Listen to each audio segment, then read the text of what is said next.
yung wire. So yun guys, oh, yan yung landers. Yan. Ayan, oh, tignan mo yan, oh. Talagang ano siya, ano, talagang tupok yung ibabaw. Sus, kasayang. Landers.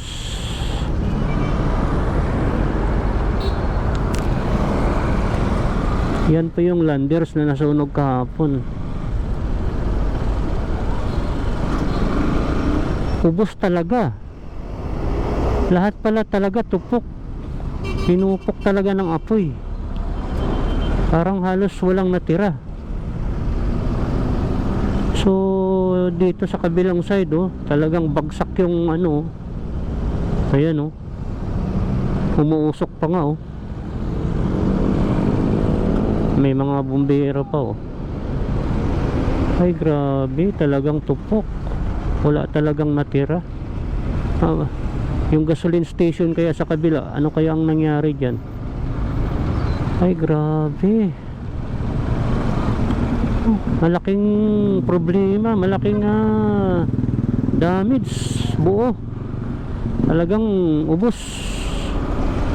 So alright, good morning guys. So yon, papasok na naman tayo sa ating duty. Good morning. Good morning sa ating mga subscribers dyan at sa ating followers. So isang magandang umaga po sa inyong lahat mga kababayan. Ito, kasalukuyan na naman tayong bumibiyahe. At may update lang ako sa inyo guys, ano, yung landers dito sa may katapat ng ACM Fairview at ACM Robinsons. So yun, sa kasawiang palad, nasunog kahapon ng madaling araw ata. I think mga 5 AM. So sayang, no, dahil kabago-bago yung kanya, yung mall na yan, ano, napakabago po niyan. Kailan lang yan itinayo at kailan lang nagbukas. So mamaya madaanan natin guys, i-update natin kayo. I-update ko kayo mamaya dahil may ispatan natin yung area na to dahil madadaanan natin mismo yan while ago. Parang hindi ka panipaniwala na mangyari yun, ano, dahil nga sa bagong building, bago siya. So ano ang mga possible na pagmumula ng apoy? Malamang merong mga nakasaksak doon na hindi nabunot or ano man ang pinagmulan, no? Kasi madalas naman ang pinagmumulan ng sunog ay electrical wirings. Pero siyempre bago yung mga wiring yan dahil bagong building yan. Landers, wawa naman yung mayari yan. Sa bagay may insurance naman yan, naka-insured naman yan malamang. Alam ko sa mga ganyang mga building may insurance yan. So yun, dito na tayo sa may tapat ng Jollibee at approaching na tayo dito sa ISIM. Ayan, o, ISIM na tayo. ISIM at tapat tayo ng Teresis, Fairview Teresis. Ayan, ISIM Fairview. Ito naman sa unahan natin, Robinson. So parang may usok na naman. Talagang malapit na yung Fire Prevention Month. Medyo umiinit na yung panahon. So mag-ingat-ingat po tayo sa lahat ng bagay. Laging ingatan yung ating mga appliances lalo na yung mga electric fan ngayon na madaling masunog yun. Katabi yun ng arko ng Teresa Heights. Dito po yan guys sa may Lagro, ay sa may Fairview.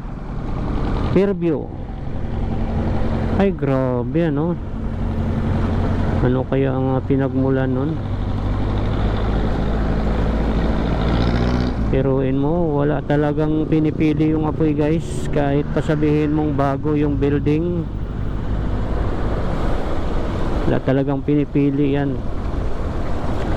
Kaya kailangan mag-ingat talaga dahil papalapit na ang Fire Prevention Month. Ilang buwan na lang, February na, malapit na ang February, March, so April, 2 months na lang, Fire Prevention Month na, April.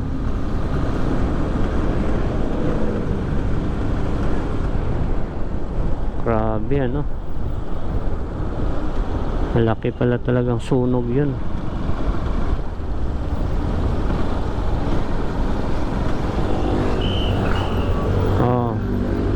Dito na tayo sa may Sabarte guys. Sabarte. Ay naku po, panibagong umaga, panibagong hamon sa buhay. Trabaho na naman tayo.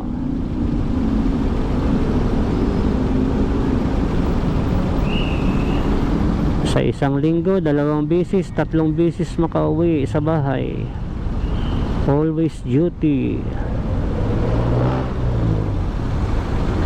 Sige lang, fight lang tayo, fight lang tayo guys.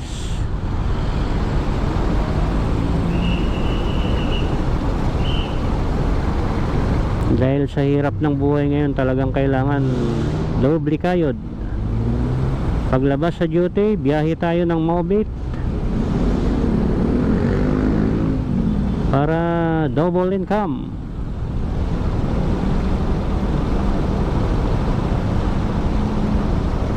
Para matustusan yung ating pangangailangan. Sama ng usok talaga ng mga jeep ano. Naka-helmet na tayo, naka naka-bonnet na. Pero dama natin yung amoy ng tambutso ng ng jeep na masama sa ilong.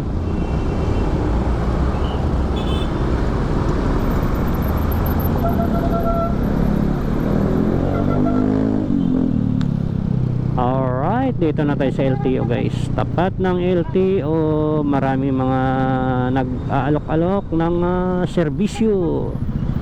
Kung ikaw ay magpaparehistro, yan, tignan mo yan sila.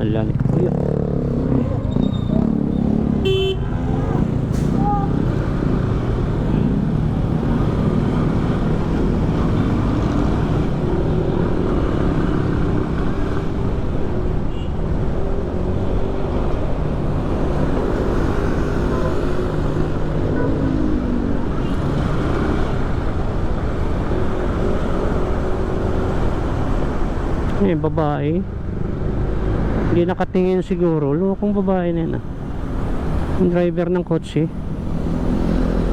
Yun tuloy, nasagi yung siko ko. Alam naman yung masikip, pilit pa niyang ino-overtake yung kotse niya. Loko to babae yung driver, hayaan na natin, huwag na natin yan pansinin.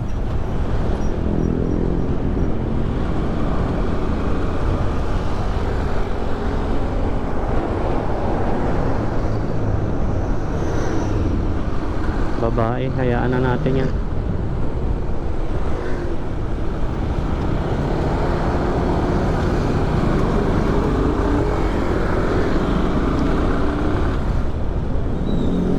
Buti hindi ko nasagi yung kanyang hindi nasagi ng manibela ko.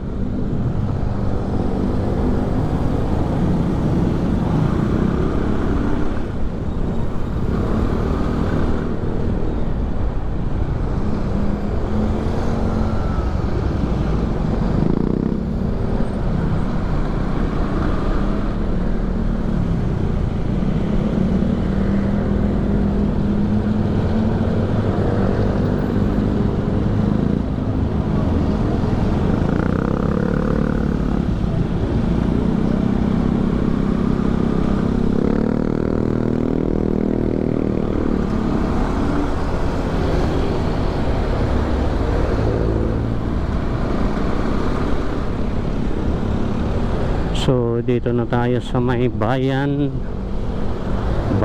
Novaliches.